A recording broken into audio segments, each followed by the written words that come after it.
No pants on the subway, train talk with Yonah Freemark, and the Germans know what to say when you don't understand a thing.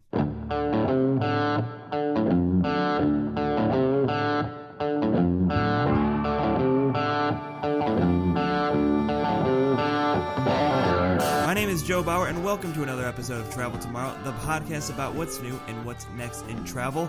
Joining me, as always, from Fargo, North Dakota, is Alicia Underly Nelson. How's it going, Alicia? Not bad. Another day, another blizzard. How are you? I have no blizzard.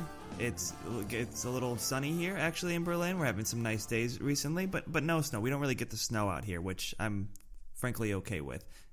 I don't normally mind the snow because usually it's nice and sunny and bright, but this is just getting to be a little bit much. Yeah, the hallmark representation of snow, I've learned since living in places that don't have as much snow as Cleveland or the Midwest. I think the hallmark representation of snow, it must be like paid by like some big snow lobby to make it look all quaint and nice. I'm fine with the lack of snow I've had here in Germany. Yeah, what they don't show you is like the cleanup that you have to go out and like part of your workout will be shoveling and blowing snow and salting your sidewalk and all that stuff. And then you go out to take a walk and you're like, well, it's wonderful and it's nice out, but not everybody else has done that. So then you're walking in the street. Just, I don't know. It's a lot of work. It's nice for like a minute. It's nice. You're like walking around. Oh, the snow. Yeah, this is nice. But then you're like, I'm cold. I can't feel anything. I want to go inside and I want to not see anybody or speak to anybody and just be in a blanket until this stops. Yeah, I don't mind being out in it. But yeah, there is a little extra work involved in it. You don't get straight to that like walking in the beautiful Hallmark movie snow without some effort. Right. But I do like in Germany what I can do if I really feel an itch to see the snow. I can hop on a train and go down to Bavaria where you've got the Alps, so that's pretty much a guarantee that you're going to get some snow down there. And I feel like that's kind of a good segue that I just made up in my mind because today we are talking trains with Yonah Freemark. But first, Alicia has our first stop. Now boarding. Have you ever wished you didn't have to wear pants? Yes. At the no pants? Sorry, don't mean to interrupt the first tense, but that was a gut reaction. I had to do it. Yes, I have wished Wonderful. I didn't wear pants. You are not alone because there is a thing called the No Pants Subway Ride in New York City. And so when you go on the No Pants Subway Ride, you don't have to. The annual ride took place on January 12th. With participants meeting at Foley Square where they were given specific train lines to ride. So if riding the subway without pants is on your bucket list, you can participate next year. All you need is a Metro card, but definitely no pants. And if you're not in New York City, don't be distressed. There are no pants rides all over the world now. New ones in 2020 popped up in Tokyo and St. Petersburg. So you can literally ride the subway with no pants from Montreal to Melbourne to Mexico City. And there's even one in Berlin. So you actually could wear no pants in public, but will you? I feel like no pants subway in Berlin might just be like a Tuesday. Like it probably wouldn't be that out of the ordinary for Berliners. Right? And I also feel like men have it easy. You can just wear boxer shorts and those look like shorts and it's fine. Like nobody will blink an eye. Yeah, but not to get too much into the mechanics of one's personal undergarment choice, but I am definitely not a boxer guy. I don't like the stuffing in the pants, and it is like wearing shorts underneath your pants, so it's a whole other thing, and I don't really buy into it. So I would have to go out and do something different. But your point is taken. It is definitely easier for a dude to participate in the no pants celebration, if you will. Very true. What I love about this is it was started, I researched it today, it was started by Improv Everywhere as a stunt, which totally makes sense. Can't you just see this growing out of an exercise and becoming a worldwide movement? You did improv. You know how it goes. And it's a lot of people saying yes and to no pants, and that I can appreciate. Now boarding. Again, today we are talking trains with Yonah Freemark, a doctoral candidate in the Department of Urban Studies and Planning at MIT. Yonah is known around the train and public transit world for his writing in the Transport Politique, as well as his contributions to the New York Times, City Lab, Next City, and more. Those are some pretty freaking impressive publications. I started our chat by asking Yonah to lay out the difference between how people in the Americas and Europe and parts of Asia use public transportation in their day-to-day lives and when traveling on vacation. So I think we can think about it in a variety of different ways. There's the transportation that we use to get to work every day. There's the transportation that we use, to take weekend trips, and there's the transportation we use to take longer trips, for vacation and things of that sort. And we can think about that from several different perspectives. The first is that in the United States, we have an extreme dependence on personal automobiles. Personal automobiles represent the vast majority of commuting trips in the United States. And it means that almost everybody in the US gets to work by driving a car. Now, a somewhat large percentage of those people, about 10% of those people, are getting to work by carpooling. So there's more than one person per car. But only about 5% of Americans actually get to work by public transportation. And even fewer get to work by walking or biking. And those numbers are pretty low all throughout the United States, with the exception of some major cities like New York, San Francisco, and Boston, where there's a higher percentage of people who do not, rely on personal cars to get around. But when you compare that to other countries around the world, those numbers are quite different. So if you look at European levels of reliance on personal automobile to get to work, they're about 20 percentage points lower, so maybe about 70% compared to 90% in the United States. And so that makes a very big difference just in terms of perceiving, what is standard for people's day-to-day journeys. Now, in terms of in the big cities, the differences are even bigger. So in the US, we have places like Los Angeles, where about 10% of people might use public transportation to get to work every day, and the vast majority of the rest get around by car. But if you compare that to places like the London or Paris regions, there the majority of people don't use a car to get to work. So it's quite a big difference there. And then, of course, when you look at this from a longer distance perspective, that's where the US stands out even further, because we continue to be so reliant on cars and planes to take trips between major cities. Whereas in Europe, high-speed rail is very common. That's true increasingly in Asia as well.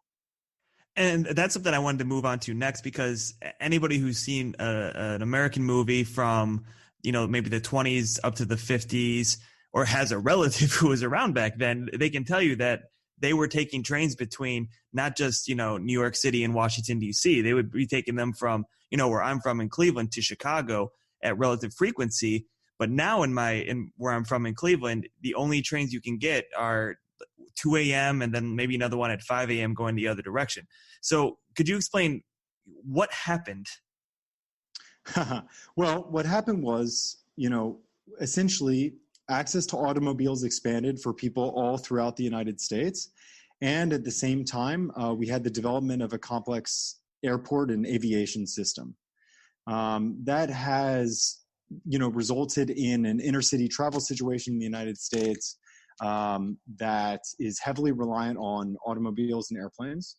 Whereas in Europe and in much of the rest of the world, the governments of those countries responded to the changes in technology, in advances in automobiles and advances in airplanes, by investing in their rail systems and moving them into modern technology. And that's meant that there's been a vast investment in high-speed rail all over the world in many different countries that is simply has not been repeated at all in the United States.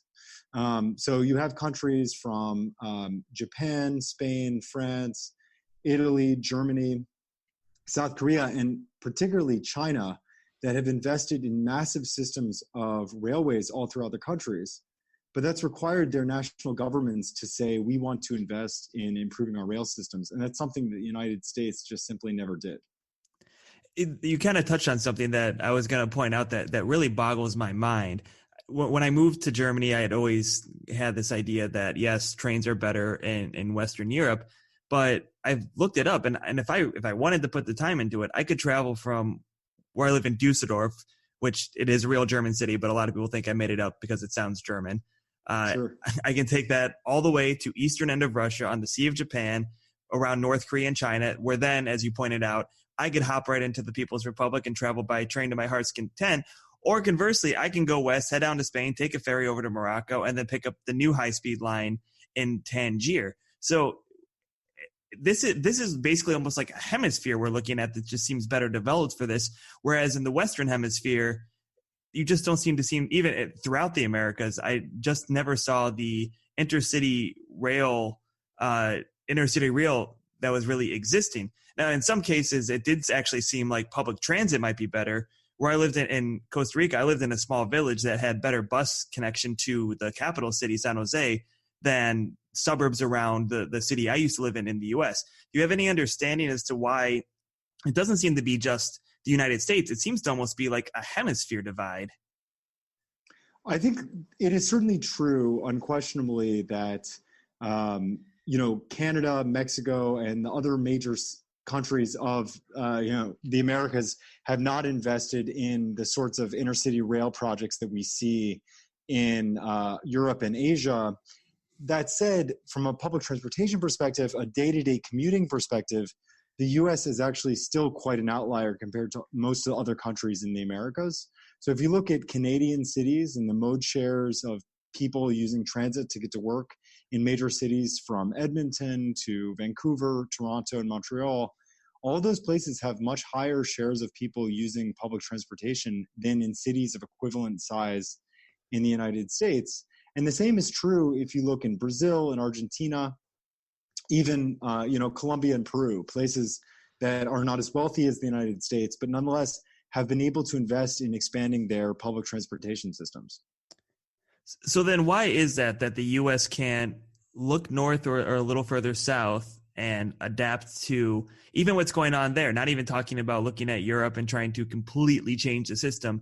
Why does it seem like it's so difficult to make small changes or any change at all? I think there are fundamental things about American society that make it such that it is sometimes difficult to make substantial changes that require public sector investment over many decades.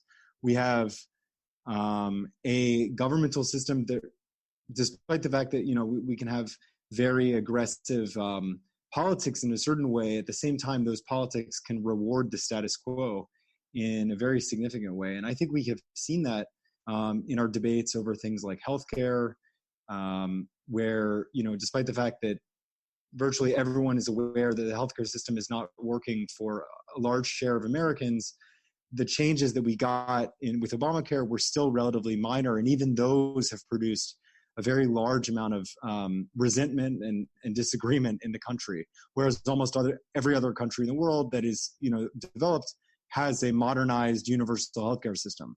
I think the same situation is at play with regards to transportation. In order to make really substantial changes in the way our transportation system works, we need a significant long-term investment from the public sector in new modes of transportation and in improvements to existing modes of transportation. But that long-term commitment to a major change is just not something that the U.S. is very good at undertaking. So you kind of just touched on something that I was going to move on to, having to think of a long-term plan. This is where I'm going to transition into, the Hyperloop talk and basically anything that falls out of or whatever Elon Musk tweets. It seems like a lot of cities, particularly maybe in the Rust Belt, Midwest, places that don't have great public transportation or even intercity rail, it seems like they're the ones who are getting really excited about the Hyperloop, wanting to kind of skip some steps forward. But I'm wondering if any of these futuristic plans are feasible. Could we really go from, having a city with relatively no Amtrak service in the U.S. to suddenly traveling in vacuum tunnels? Well, I think that the way you phrased the question sort of answered it for us, which is that, these kinds of changes in technology sound really appealing in that they sound revolutionary. But the reality is that, throughout much of modern history, we've had claims of advanced new technologies that are going to totally change the way the world works and totally change the way transportation works. But the reality is that almost all transportation change is incremental. Everything that has been functional has been sort of an adaptation of something that has come previously. And so, the reason why high-speed rail, I think, has been so successful throughout most of the world is that it really builds on existing rail systems. It doesn't propose a completely brand new system.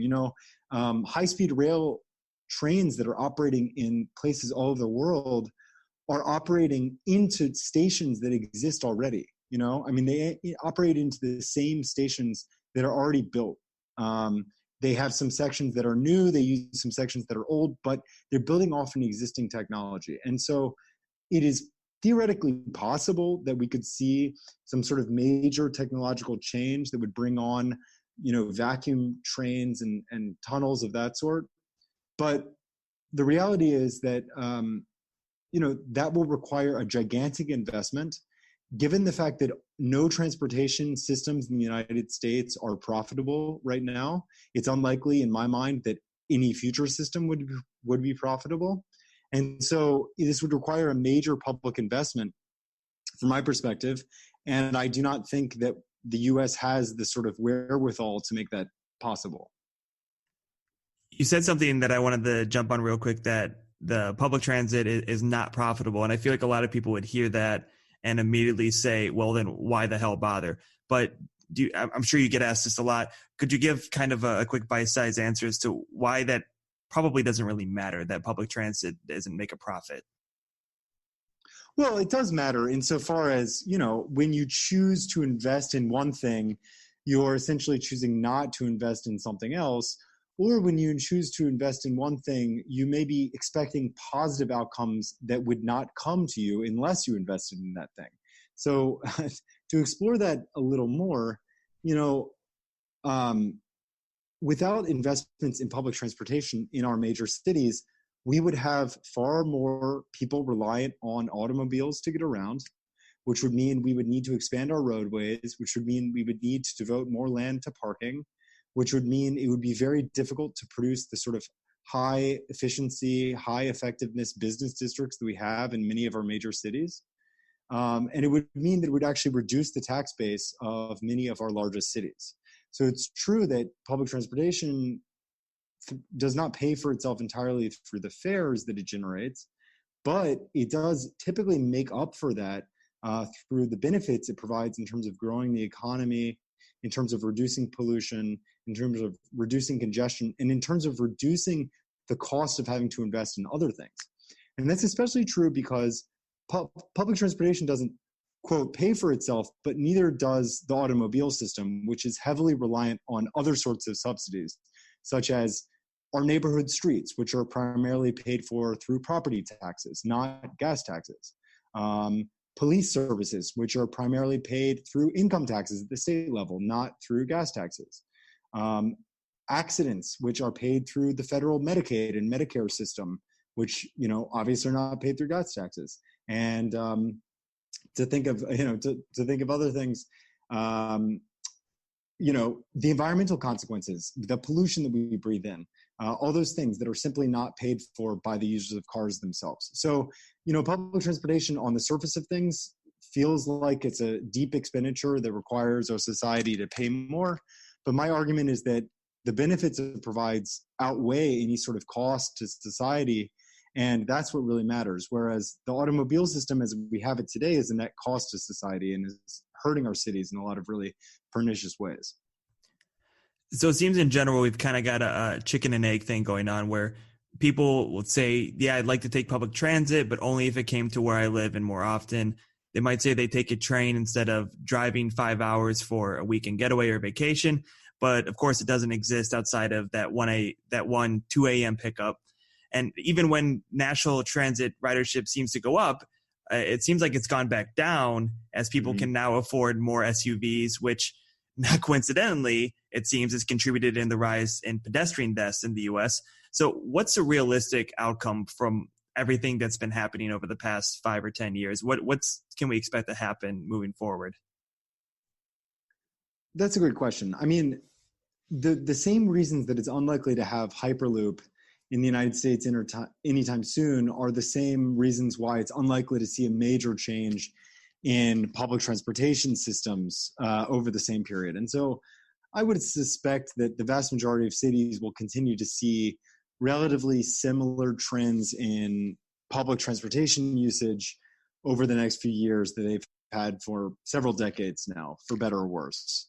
The places where public transportation can really make the change in commuting habits are in places where there are new investments on a specific corridor.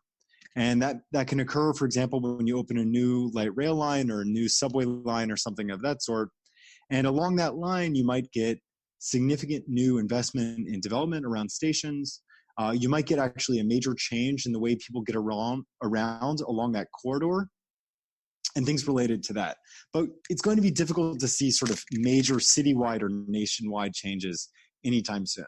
And then are there any countries that if we felt bothered to make any positive changes, are there any countries that you think the U.S. could maybe learn from, or even cities and regions within the U.S. that are making progress that could be scaled across the country?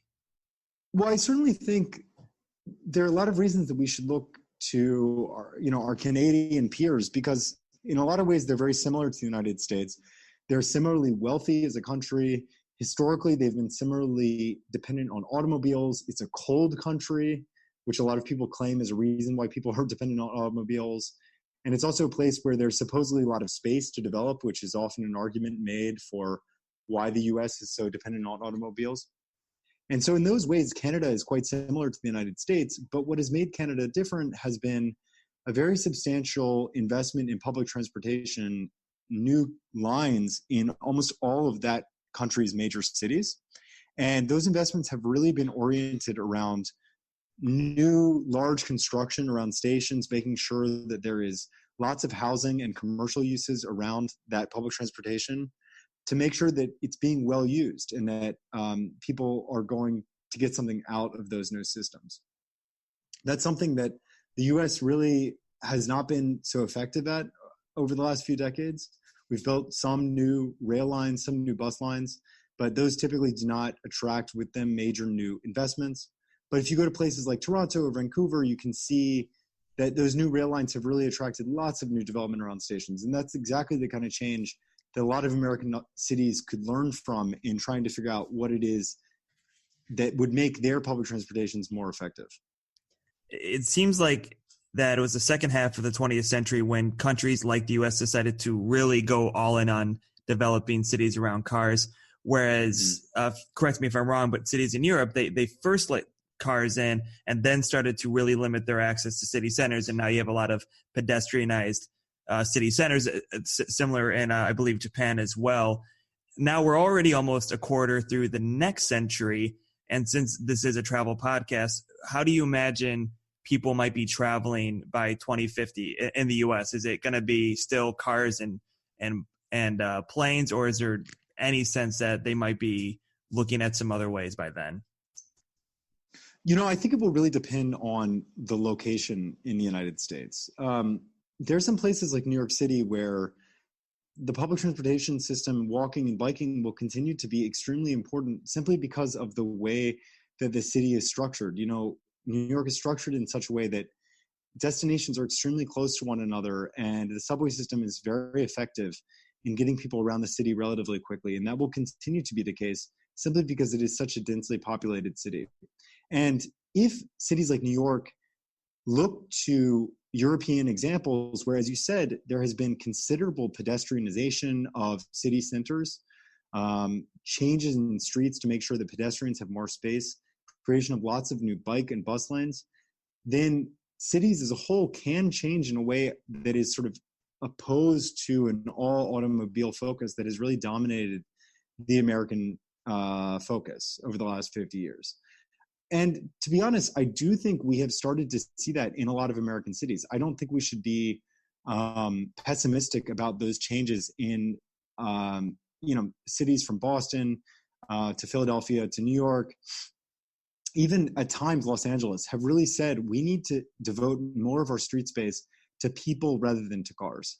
And it's those kind of changes that I think will really make the kind of differences that have been so successful so far in a lot of European cities.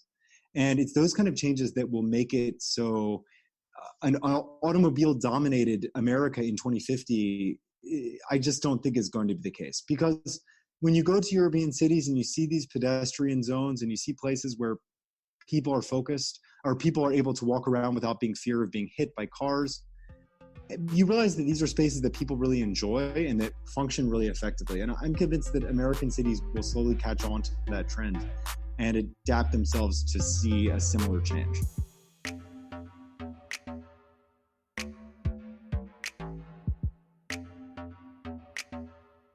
Again, that was Yonah Freemark. Our thanks to him for coming on the show.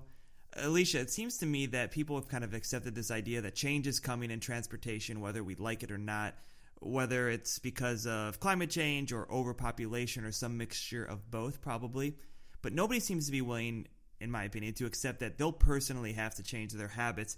So I'm wondering how you think people in your part of the world, how they're going to react if someday somebody says that they can't do their whole solo occupancy car spiel as part of their day-to-day life. Well, I'm from the Midwest and I work in the Midwest, and I think it really depends on if people are living in an urban area or a more rural area. I lived in the Minneapolis suburbs for a long time, and there, obviously, they have really good public transportation. On the other end of the spectrum, I just interviewed artists and curators on Pine Ridge Reservation in South Dakota, which South Dakota and North Dakota are fairly rural states. There's a lot of farmland and ranch land, so there's long distances in between towns and settlements. And the reservation is the size of Connecticut. Transportation is a huge issue for them. They can't afford solo occupancy cars. They would love the idea of having more reliable public transportation. And then somewhere between, you have people in a small city, and I would say probably mid-sized for the Midwest, but small if we're talking urban populations worldwide. And it's quite convenient to get around by car. So I think those smaller cities are going to be hardest to change because it's much easier for us to use personal vehicles to get around. The cities are set up for us, as many American cities are. Whereas if you're in a denser urban area or a very sparsely populated area like Pine Ridge, you can find some different solutions maybe more quickly. But I think it's not a one-size-fits-all solution, and that's why this is so complicated. You can't apply the same rules for a city that you can apply to a reservation, to a smaller town. It's got to be something that grows out of the local population. And as you know, you talked in your interview, it's difficult to figure out what each population needs. Yeah, and in general, I come from a little more pessimistic view just because most people, and I've been guilty of this myself, they will acknowledge that these changes are coming, that there's problems that we need to respond to, but in terms of actually being willing to give up anything in their lives, I feel like the general consensus is still like, yeah, I understand, people got to do things, the government's got to do things to answer climate change, but if you could just don't touch my cars, don't touch my burgers, don't touch my air conditioning and all these things, just let my life be exactly the same and not change at all. But do whatever you got to do to fix climate change. I've been thinking a lot about how it's really a human behavior issue we all want to do something for climate change. We all think, even the people that don't believe in it, and I do interview people that are like, we don't really know if that's true, but they say, it probably would be good to try to live more sustainably. I could do that. Everybody wants to do that intellectually, but to change your behavior is a very different thing that we've been sharing. I have for my blog, my readership is largely based in the Midwest and then a little bit on the West Coast of the U.S. And there's been a lot of articles exchanged about different cities that are thinking, what if we did, free public transportation? And there's been a lot of interest around that. But it's been really interesting for me to watch comments from people that are like, oh my gosh, I would love it if my city did that. And I will look and research and say, hey, they do. You have a free bus. Like even in my own city, we had a free circular bus. And people would say, oh, I would do it if it was free and easy. And I said, it is free and it is easy. And you're still not doing it. So I think the issue is that, we're having a hard time changing those comfortable habits. And that's going to take a self-sacrifice for people. And as humans, we're not great at doing that. We want everybody else to change before we change. Yeah, I remember having a conversation once with somebody in the States saying something to the effect of, why should we change it all? Russia still does all these things. Putin's not going to make his country change. It's like, really, that's the moral bar we're going to hold ourselves is to Vladimir Putin. So I don't know. I certainly don't know the answer to what's going to happen. But what I've found in my own life that really helps is I've started to try to change things in a way that I can. So, as you are well aware of, because you hear me complain endlessly about cars, I haven't owned a car in almost 10 years, and that's been like my small way that I can contribute to not contributing, I guess, to carbon emissions and make myself feel better. And not to go down that rabbit hole too much, but it's not even just the environment stuff. I just straight up don't enjoy it. And Yonah and I talked a bit about just, how enjoyable it is to be on a train and how much more fun that is for me. But in other respects, more recently, I used to be one who was always like, I gotta eat.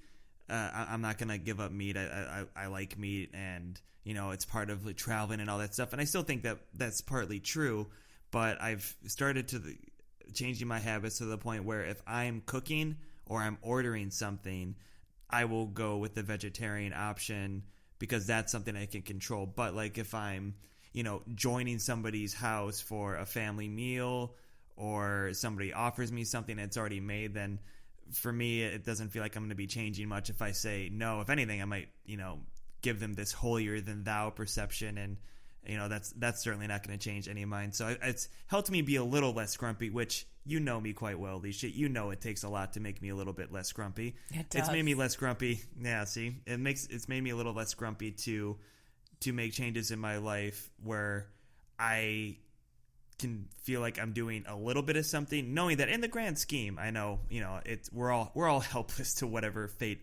awaits us. But I think you're right. I think we do have to control the things that we can control. A friend of mine gave up plastics, and I thought, I've been trying to do that for years. Why aren't I doing it? Oh, it's because they're not. Why aren't you doing it, Alicia? It's because it's this thing I was talking about earlier. It was hard for me to change my habit. I changed the place I put the bags, and I used them. I was buying new things when I could have mended them. I have a background in costume design. Why aren't I mending things? This is stupid. I know very well how fashion waste works. I can fix things. And I think when you talk about, not about, oh, I'm so virtuous, I'm recycling or doing these things, but when you talk about, like, it feels really great to not have 700 plastic bags falling out of my kitchen cabinet. It feels great to not have to worry about that. It feels great to reuse things.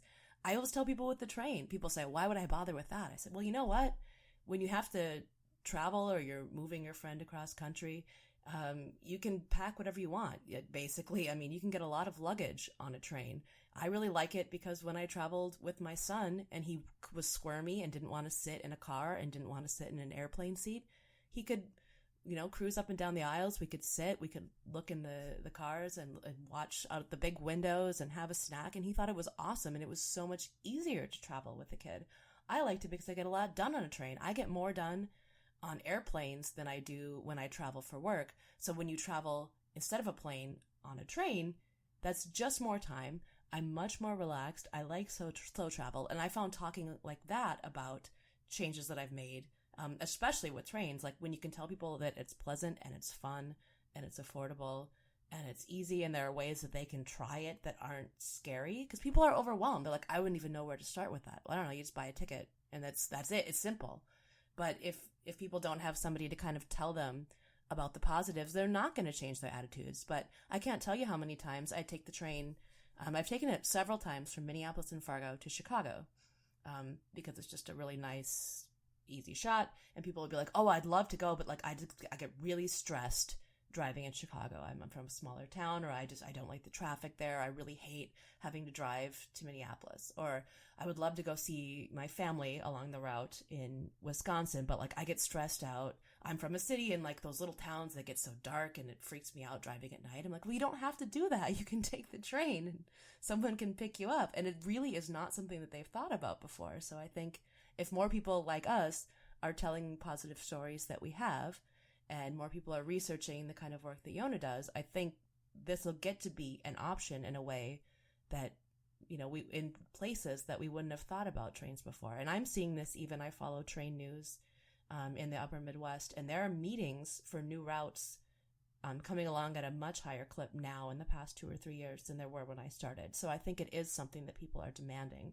People just have to be the first ones to start the change, I think.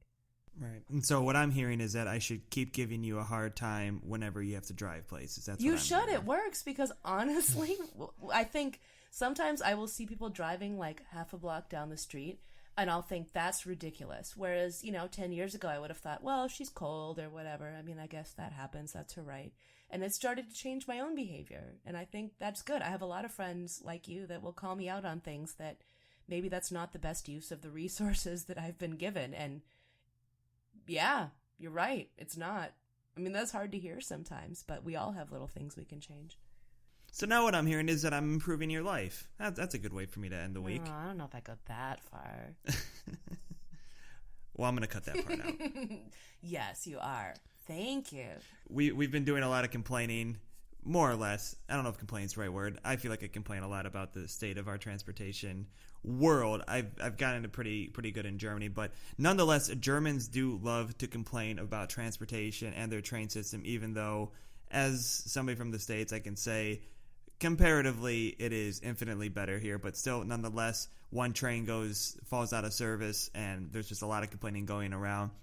And today on our Language Love segment, Alicia has a phrase that ties into that. Blah, blah, blah, blah, blah, blah, blah, blah, blah, blah, blah, blah, blah, blah, blah. And the guy that speaks German is going to give me the German phrase to say. How nice of you. We got this back and forth system. I did the interview, now you got to do the thing, and it just so happened that Germans have a nice phrase that relates to that has a train word in there, train-related word in there. So yeah, don't be shy. You'll be fine. I'll do my best. Well, the Germans have given us the phrase, "Ich verstehe nur Bahnhof." Is that close? What I really wanted Correct me. Ich verstehe nur Bahnhof. Near But I like doing it. I liked hearing you do it. It reminded me of my German teacher from a few years ago. Anytime you would ich, Americans apparently do ich more of a harder. We do. I'm sure we do, but it would get frustrating because we would just be trying to get through the lesson. You say something like "Ich verstehe nur Bahnhof," and she would keep saying, "Joe, ich, no, Joe, ich, Joe, ich." But German's a fun language. German is my worst language for reasons like that. Anyway, we've really gone off the rails there. Boom, nailed the pun. Why don't you get us back on track? What does "Ich verstehe nur Bahnhof" It means I only understand train station. But that expression is now used on and off the rails to show that you don't have any idea what somebody is talking about. So next time you're in a meeting and you don't understand a thing, or you don't understand this German pronunciation, you can feel free to complain. Oh, do I have to say it again? Can you just say it? Say it again. Gotta. Mach schnell. Ich verstehe nur Bahnhof. That sounded You got Russian. a nice little Russian accent. It was like, "Ich verstehe nur Bahnhof." I've been reading a lot about the Russian Revolution, and I feel like that's showing up in pronunciation. That it might be the most Alicia thing I've ever heard. Well, I've been reading up on the Russian Revolution, and that just came through in my German pronunciation. I've been trying to pronounce the Russian. It's cool. Don't make fun of my nerdery. I'm not making. I think that's swell that you're learning about the Russian Revolution and that you're trying to pronounce the words and that it's spilling over into your life and that your life is starting to be full of Russian. You see how sounds. he mocks me, people? This is what I live with. Ich verstehe nur Bahnhof.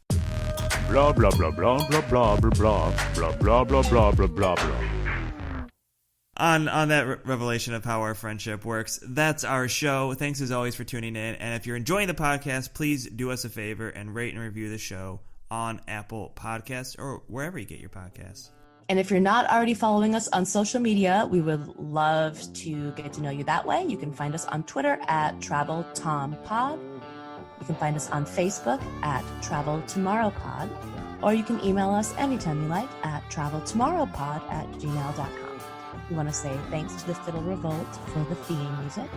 And to remind you, again, to subscribe to Travel Tomorrow wherever you get your podcasts.